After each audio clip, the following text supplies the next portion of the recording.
I used to gamble. By every definition, I gambled just a little too much. Occasionally, I'd make a trip to Mohegan or a real casino. But mostly, I'd like to go down to the corner store and get myself some scratch tickets, or what we would call scrickets. I was a fiend for cash words and bingos. And even if I lost, I told myself at least I got the entertainment out of it. Even though I would cope my losses, deep down, I always wanted to make money. I always wanted to hit that winner. Ultimately, I was trying to shortcut the ladder to wealth. And since my cricket days, gambling culture has exploded. You have influencers promoting and streaming online casinos. Sports betting is baked into every game that you tune into. And the App Store is filled with all sorts of slot type games.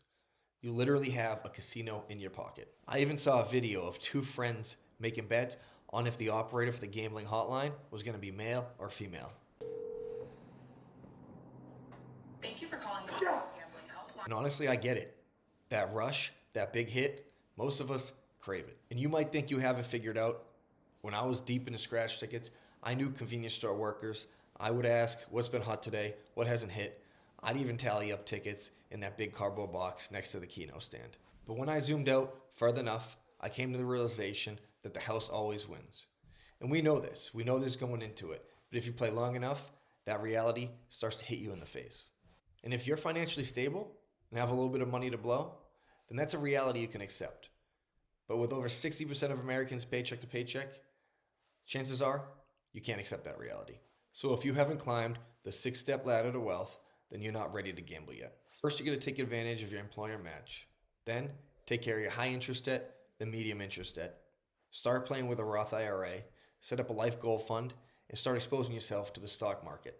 And if you start gambling before your foundation is built, that's not smart money.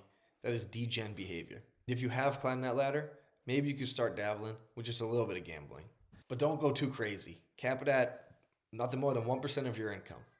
And that's income, not net worth, not portfolio, your income. And if this is money that you lose that will change your behavior, your ability to sleep, or your mood on a day-to-day basis, then it's not money that you're ready to gamble. If you do gamble, at least know your odds.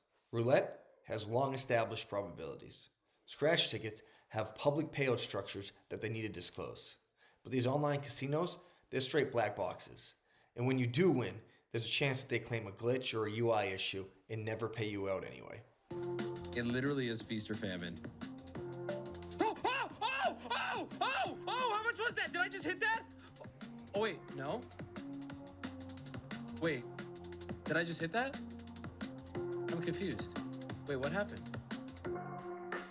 Wait, what just happened?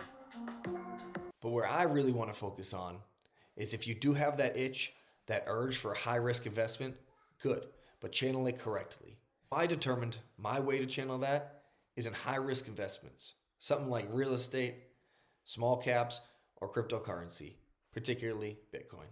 Because even though I felt some crazy swings in my time there, it still has an expected positive value over time.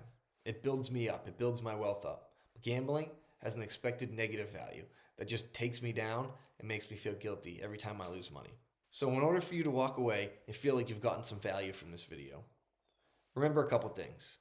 Don't start gambling or getting into risky investments until you climb that 6-step ladder. Here's a video too. I think I linked it earlier. And once you've climbed that ladder, start being smart about how you want to spend your high-risk investments.